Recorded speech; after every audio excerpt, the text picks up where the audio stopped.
Well, it's interesting because Possible Worldwide was really born as a digital agency. We've always been sort of native from that point of view.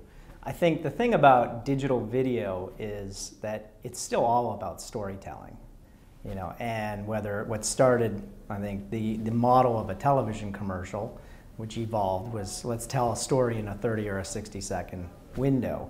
I think the web, obviously, and mobile, et cetera, allows you to change that format completely. And so you have long form down to vines. So there's innovation, I think, on the time length. There's innovation on the format. Vines instantly became almost stop frame animation driven. And there's been a lot of pretty interesting innovation around that. I think that it's interesting, the sort of holy grail, the thing everyone talks about is interactive video. I remember I got into this business in '94, '95, and back then it was interactive TV, and the phone companies were going to own it. And I think the reality is that that's still, I think some interesting things can happen there, but it's still a medium that is fairly passive. You are the recipient of a story. And how that story is told is sort of, kind of falls along the lines of sort of probably 7 different models of stories that are told. And so when I look at some of the great stuff that's being done today, it either tends to be, something that's really talks about the human condition. If you think about the Dove sketches, very much a very emotional sort of piece of work that shows examples of how women view themselves versus how other people view them. And that's tapping into that human condition thing. The other one is humor. You just see humor all the time. Some of the most highly shared videos are really just humor-based, and that's something that I think the humans love. And then there's a really weird one, which is sort of product demo. And I think product demo is sort of like the red-headed stepchild. And certainly in the context of the Cannes show, which is all about creativity, product demos don't even seem to typically get up there.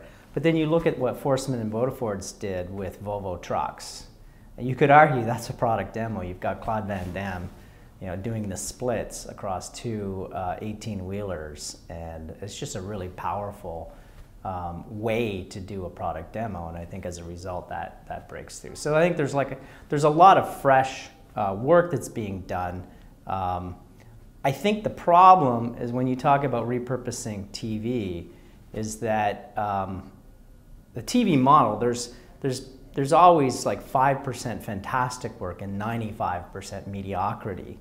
And so if you simply take that and put that into digital channels, pre-roll, etc., you're still going to get 5% great work and 95% mediocrity.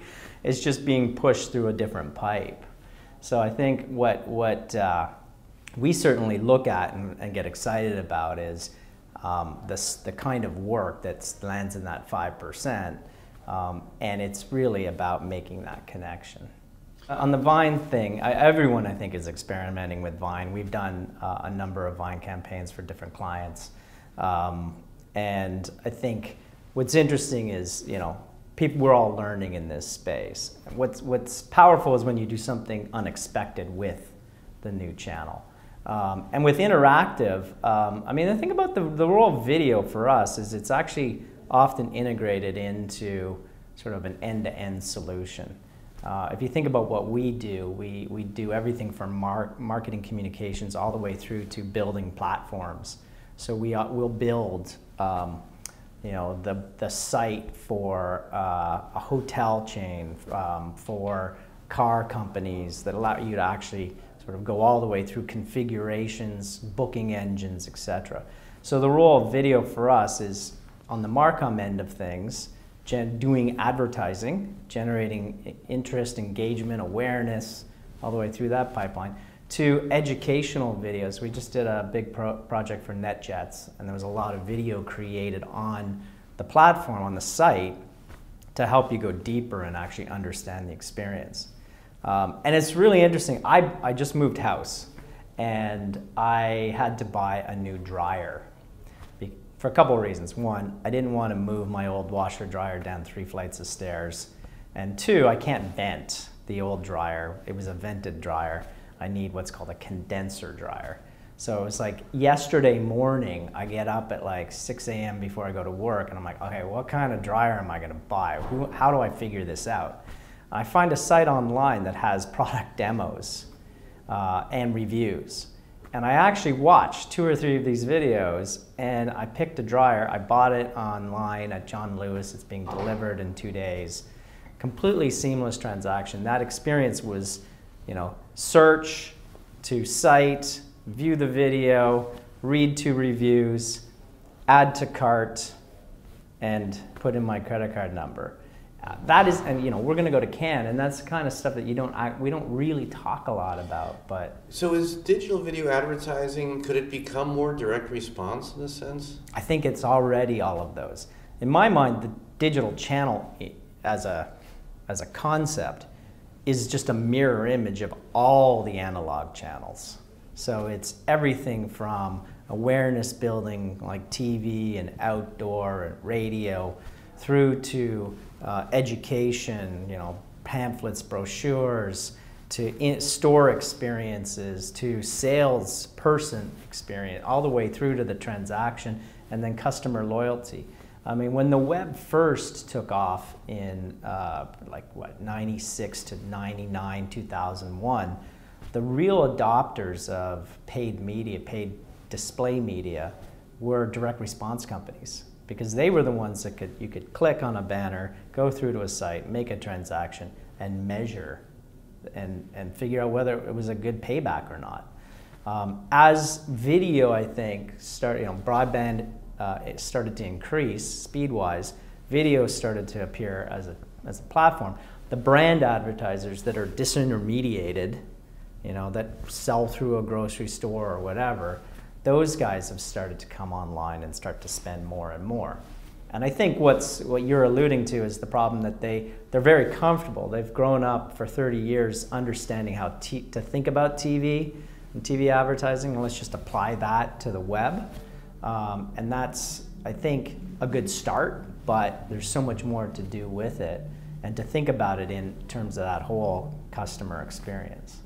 My career has been sort of traditional advertising, digital, traditional advertising, digital. I mean, I went to Leo Burnett, to Razorfish, to Crispin Porter, to Possible. And each side I've always sort of straddled this line of, yeah, wow, it's all about the big idea. Wow, it's all about, you know, every touch point through the experience and really being customer centered. I think what's happening is it's all starting to completely come together.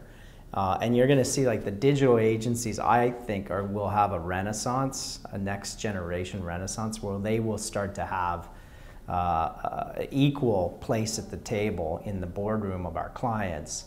And that sort of notion of, hey, let's bring all of this sort of accountability, targeting, sort of performance-driven thing, along with really understanding how consumers engage, co-create, will then sort of merge back into the sort of big brand storytelling stuff.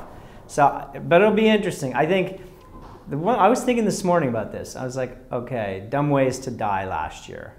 You know, web video took off, won most of the awards. A lot of great conversation around that. Will there be that one thing again this year? Will it be consolidated like that? Will it come from a big traditional agency, or will it come from one of these digital places? I don't know. I'm hoping we get surprised as well as we did last year. Last year, everyone was like, whoa, where did this come from? And got everybody talking, and I'm hoping we have that same kind of sort of surprise.